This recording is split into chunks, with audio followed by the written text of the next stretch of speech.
So the first thing I wanted to ask you is, did you always wanted to be an actor? Yeah.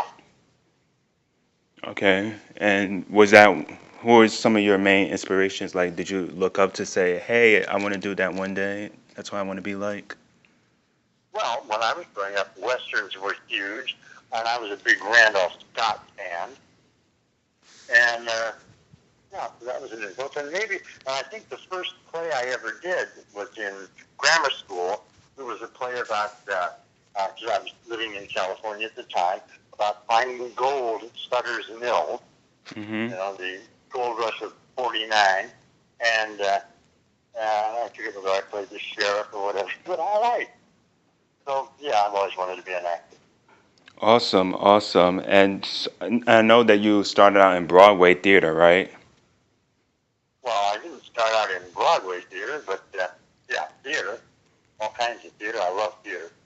Yes, yes, definitely. Theater's always Yes, it's always been the heart and soul of actors. I always feel like. that, and that's principally because, in my belief, the thing with theater is if you don't go out there and make it happen, it doesn't happen.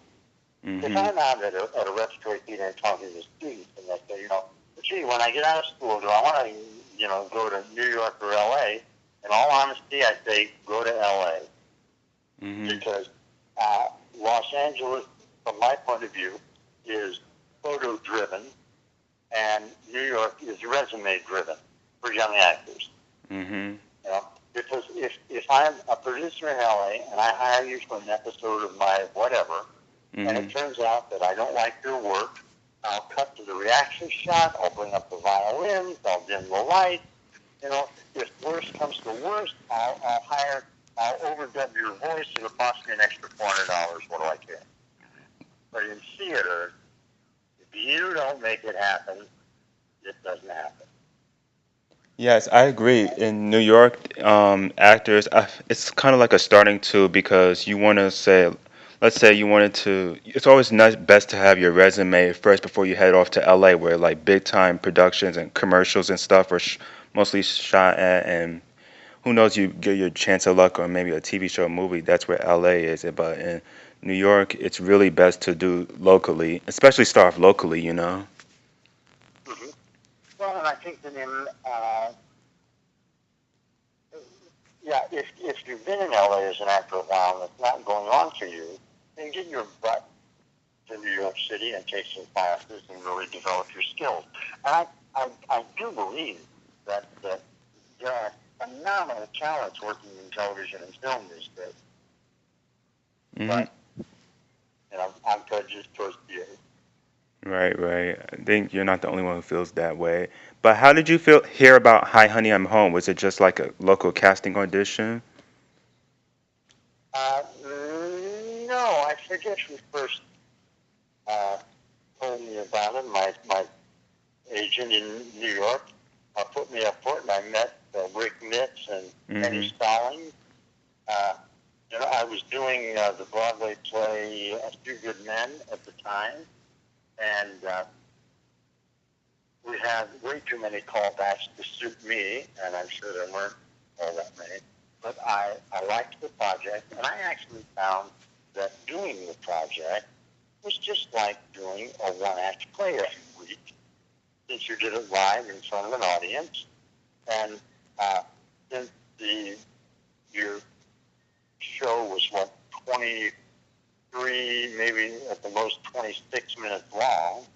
Hmm. Uh, and for a full length play, you'd rehearse for 4 weeks. So this is about the quarter of a length of a full length play. And you rehearsed it for 1 week, and that was fine. Although we also had a lot of rewrites and things, it was still, Hmm. a great experience. And just like you're performing in front of a live audience, loved it. Absolutely. And speaking, we were just talking about LA and New York, but this time you guys were going to move all the way down to Orlando, Florida. Like, as an actor, there was a lot of talk about it being Hollywood East. Was it an exciting time to go there for you to hey, this is a new try for me. Let's get some buzz going around the area. Absolutely. I had done an unsold television pilot in Orlando the year before, or a few months before, or something like that. Uh, that was, no, I can't even think of the name of it. Uh, and that had been a pleasure to work on, and I, had done theater in Florida, so I liked Florida very much, and we were really so well treated. You know, you're nicely paid. The adage, as I recall, goes, uh, and this is not true. I don't mean to say that this is true anymore, but the adage used to go, uh, movies make you famous, television makes you rich, theater makes you good. Uh, but we were really well treated. We made good money. I just had a great time. I was really sorry that the series didn't go on. Yes, yes, absolutely. And what was your first impression of the Nickelodeon studios when you got there? Oh, 100% positive. Oh my God. You know, we were put up, I've been living in my New York City apartment. Hello, apartments down in Orlando, Florida are much better. Just in terms of the amenities and everything like that, with pool, tennis court, stuff like that. But for New York actors, it was like, yeah, it's all great. Yes, it was. And one of the highlights of being there was shooting there was the studio tour where the guests could like watch you guys from up above in like a glass tube. Do you Mm-hmm, remember? Do you mm-hmm, recall seeing that? mm-hmm. Yeah. Yep. We're also going to be on display. We're actors. hmm Yes, I always imagine like was there ever a distraction between you and other actors on the show because you guys they could see you getting your hair and makeup done, filming or rehearsing down below. Was it ever the distraction for you and say like, hey, we're kind of busy right now, don't watch us at the moment, or did you not care? No, Oh, no, not at all. okay. You know, Yeah, that's really the cool. focus we paid attention. You know, I'm still in touch with really all of our basic core cast members. Mhm. Not with the stars for the most part. I'll run into someone occasionally. With the guest stars we had on the show. Uh, and even some of the just the people who work there on a day-to-day basis, maybe even on things other than our show. Uh, one of them, Janice Riley, her birthday is today, and I sent her an email. And I'll Oh. hear at various times from, like I say, Elizabeth, who now lives in Israel, and is married, has, I think, 3 boys. They're just really a good bunch of people. We were Mm. excited to do what we were doing, and it was a pleasure to work on. Right, right. And Julie Benz, who played your daughter, she's like super famous now. Look at Oh, her. Yes. yeah, Mhm. yes. And I haven't seen her lately at all. I did a play some years back now in Pittsburgh, and her parents came to see it, and I hadn't seen them since Florida. It was great to see them. You know, actors tend to make friends in lots of different locales wherever you're working, and it's just always nice to get to see people. And there are so many associations. Every time I do a play, it's like, oh, you worked with so and so on such and such, or oh, no, we've never met, but I saw you in this and that. It's always great. Mhm. Yeah, but I don't work enough. I don't make enough money. Other than that, wow, what a wonderful life. yeah, but you might get lucky because she lives in LA now. So who knows? You might get a chance to see her now that you're out I'm there going to for a be here minute. for a week. Yeah, right. Just cross his Right. fingers. But what was a typical Yeah. day like on set there at the studio and working there? What did you guys do for the most part? Describe a typical Uh, day. uh, rehearsed, and rehearsed, uh, because whatever we were rehearsing that day that didn't work, and that they didn't feel could work, or that they felt worked but could work better, they rewrite that. And Hmm then late at night, 1 a.m., whatever, you get the new line for tomorrow. And there was pressure, but it was a lot of fun. I like pressure. Right, right. And I imagine because this was the first primetime series to be shooting in Central Florida area, so there was a lot of pressure, in the local news article. Yeah, I always imagine like because it started as an ABC show, but airing on Nick at Night. So was that like kind of an odd part, like because it's always Well, I was confusing for most. shocked when I first heard that they were going to do that. Mhm.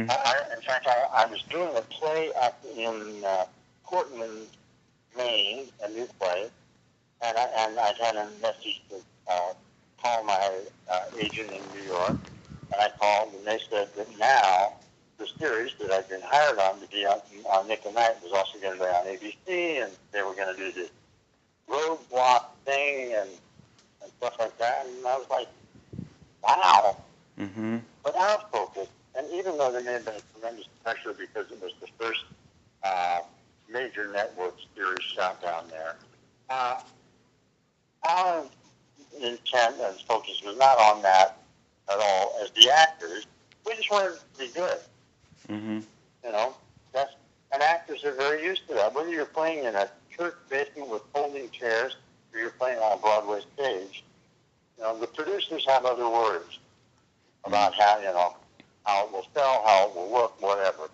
Actors want it to be good, and that's always a pleasure to work on your craft. Right. And the sound stages there were really huge. I mean, I don't know if they were huger from like in the theaters though, but how was it to be working on these two giant sound stages? Because it was really an helpful environment, you know? No, it wasn't even that they were huge. They were so well appointed, Mhm. and they were practically new. Uh, oh man, I mean, it was state of the art at the time, and I'm sure it's really sorry that it all closed down. Mhm. Good stuff. Mhm. Yeah, it does. Yeah. It does. Do you remember other shows being shot there at the same time you were? Um, I think Clarissa explains it all for you. Yeah, that's Was right. the production at that time, and of course all the Nickelodeon stuff. And no, there were a couple of others. But I don't know, remember if Superboy was being done then, or if it just Mhm. finished.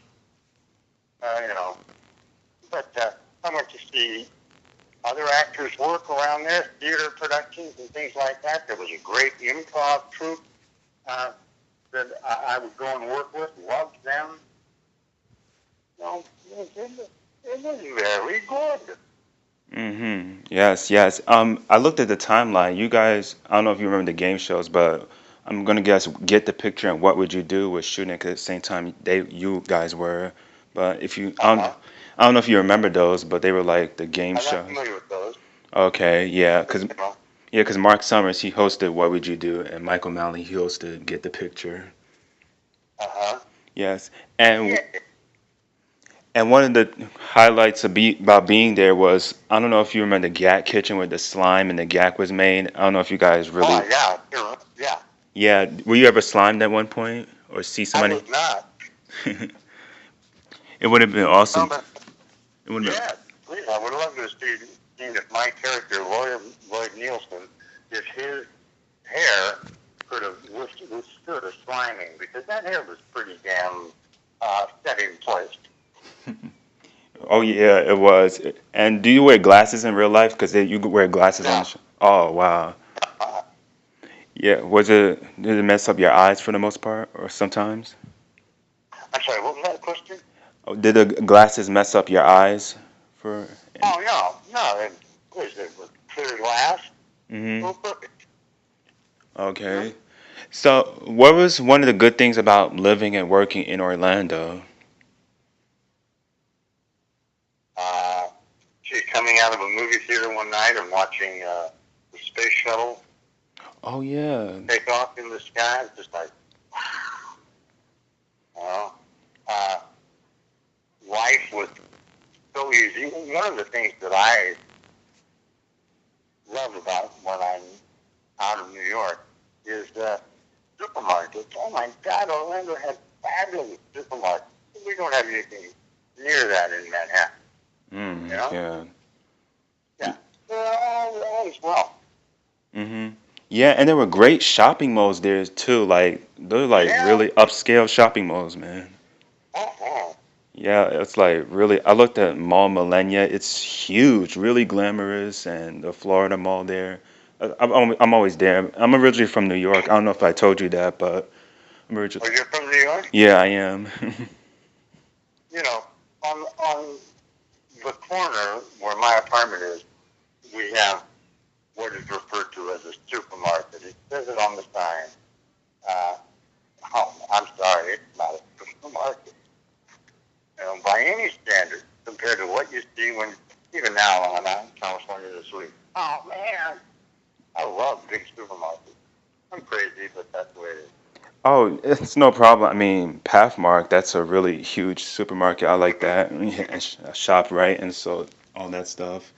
But one of the advantages about being at Nick was you guys were on a movie studio lot as a theme park too, and Universal Studio. Did you ever get to go on any of the rides or attractions there? What was your favorite one? Uh, Actually, the thing I liked best was they had just opened uh, a special kind of movie theater part of it, or something like that, where they talked about movies being done. And one of the things that they had to do before you went into whatever the actual thing was, they had all these scripts and stuff, uh, is they showed you the importance of sound editing. And it was a thing where you sat there and first you were getting a haircut, and then Mickey, no, maybe it was Mickey. I don't know. Anyway, and animated characters would come in and talk to you, and just the skill that sound technicians have. Well, you really felt like you were getting your haircut, and Mm. you could uh, feel that sound all around the back of your head while the barber's talking to you. Stuff. Just interesting, quirky stuff, letting people know how the industry works. I think I know what you're talking about. I do know that thing, but I don't remember the name of it though. It's like, Me neither. yeah, though, yeah, like oh, it's been ages though, but yeah, I do remember that part. And there were rides like Back to the Future and Kong and Jaws and all that. I don't know if you ever got to go on Mm-hmm. them, but they were really awesome rides back then. It's grown as a lot as a park though, I must say, Universal. But The park is still doing well, isn't it? yeah, oh yeah, definitely. Oh It's yeah. yeah, they just opened up Harry Potter, another part of the Harry Potter land down Mm-hmm. there. Yeah, they've done that. Yeah, and Good. speaking, I always wanted to know like why did Hi Honey I'm Home only shot for one season and only lasted one season? Do you know why? This is my understanding of that, because they had asked us to come back for I forget how many more episodes. Uh, and this is complete hearsay, but as an actor, I have nothing against hearsay. Uh, Someone found the High Hand Anthem was bought by, I believe, Group W, Mm-hmm. and Group W was set to do umpteen more episodes, and someone filed a lawsuit saying, I had sent a script to Nickelodeon or Universal or whatever that had basically that same theme like 6 months before High Honey I'm Home from the production. And my feeling was, and what the scuttlebutt was that they just didn't want to get into what could be a legal rigmarole. And then shortly after that, what was the film? Pleasantville came out that had really kind of the same theme except as Hi Honey I'm Home. Mm-hmm. Good film. Anyway, and that was it. The threat of a lawsuit. Wow. And I don't know whether that had merit or not, but that's what I heard. Wow. So there were plans, but then that lawsuit just messed everything up, huh? Yep. Wow. It's really. And was it? I'm sure you guys got closer for the most part for the short time you were there. Were you just like amazed or shocked, saddened? I was very saddened. Mm. But for one thing, instead of making a good salary, I was back on unemployment the next week. That Mm-hmm. hurt. Yeah, That, that's the way the business is. yeah, it would have been really, it was really a unique show for the most part. And speaking of the live audience there, like what was the best part about having a live studio audience? You guys shot in front of them. Oh, they were always wonderful, Hmm. and during the warm up and things, we would get to play with them a little. Uh, I would frequently sing "Nobody Knows the Lyrics to Bonanza," uh, a thing that actually Aaron Sorkin, the playwright, producer, television writer, film writer, had come up with this "Nobody Knows the Lyrics to Bonanza." That was very funny, and it was always good. I didn't have any bad experiences there at all. Hmm. Yeah, because at the same time, with your theater background, I don't know if you've shot in studios before, but the whole studio there with the sound stages and with a bigger audience in this time and being on a live TV show, it must have done a lot for you as an actor, you know? Yeah, and as an actor, you know, when you love your work like that, uh, anything that comes up, any irritations are really so mild and minute. Wow.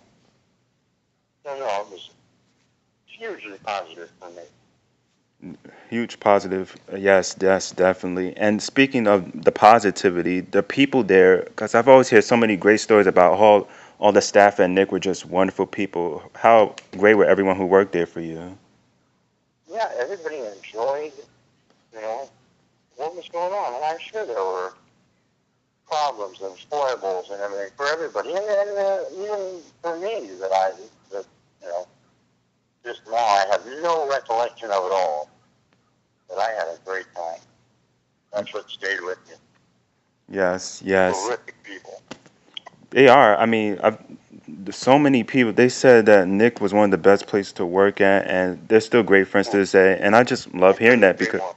yes, it is. And you know, you just found out that it closed. Would you like to see it be reopened one day? It's been going for like 9 years now by the Blue Man Group. They've they haven't Uh, taken. Yeah. See, I'm an actor, so places that hire actors, would I like to see them reopened? Oh, yeah. Yes. You know, Mhm. well, Yes, that's because opportunities for actors to work. oh yes, like you said, That like and any pub closes down. Yeah. yes, like you said, local actors they could get more starts there too, and yeah, Oh, just Florida has a great talent pool. yeah, it is. It's really it's a shame because there's so many. They've all had to move out to like Atlanta, New York, or LA to go get into productions because the film industry down there is not really popping like it once was, you know. Uh-huh. Uh, right. That happens. Right. And there are 50 cities in the United States where you can make a living as an actor. Mhm. No, And but it's good. oh, and finally, what do you think made Nick Studio so great and special? Um, there was tremendous heart. I was not aware of any cynicism at all. Just a tremendous heart. Uh, the weather was so good. The people, everyone was, living in sunshine, feeling happy, having a great time. Well, like I said, there were problems for all, but overall, just tremendously positive. I agree. I agree because you know you're in Florida, like you're in a special time with the whole Hollywood East thing, but at the same time, visitors they could take a tour of the state and get to interact with you guys and maybe shake your hands. I don't know if you guys got to do that and shake hands with the. Sure, Oh, okay. Yeah, and just being up and close. anybody and everybody. Yes, and just being Of up. course, none of us were stars at the time, so there was certainly no snobism or anything like that. We were like thrilled. Hmm. Yeah, and just being up and close personal with the guests and learning. It was basically like a TV film school, you know. You could learn a lot from being there. Mm-hmm. Yeah, Yep. And I've learned that too back in 1984 when I got to go there. It's really an awesome place to work at, and Oh, good. yeah, yeah, Good. I'm thank you. glad it was good for you. Yeah, thank you, thank you. Yeah, and speak. Do you have a favorite behind the scenes memory of being there though? Mm, mm, no, nothing comes to mind. Oh, it's been a long Lots time. of jokes and everything, and you know, them uh, getting shown with the Energizer Bunny, which was popular at the time when Julian's answered the door and they had an Energizer Bunny there instead of what was supposed to be there. It was a playful atmosphere. Mm. We are called the players, are we not? No. Yeah. Wow. So you never got to take like pictures from being there. Do you still have any of being there No. at all? No. Oh wow. No, I don't do that. I don't order pictures from places I'm in. I don't take pictures. You know, Oh my gosh. that, Wow. Wow. That's a surprising, but I guess it's kind of like, is it a way for you to like, leave stuff behind and just leave it as it is? yeah. What's the reason? One of the things I like about theater, and the analogy I use is the theater itself is like flowers. You know, beautiful flowers. They're there. They're great. They're fabulous. And when they're gone, they're gone. Mm-hmm. Yeah, I agree with you. I agree with you for that. But yes, that was really all I had to ask for you today.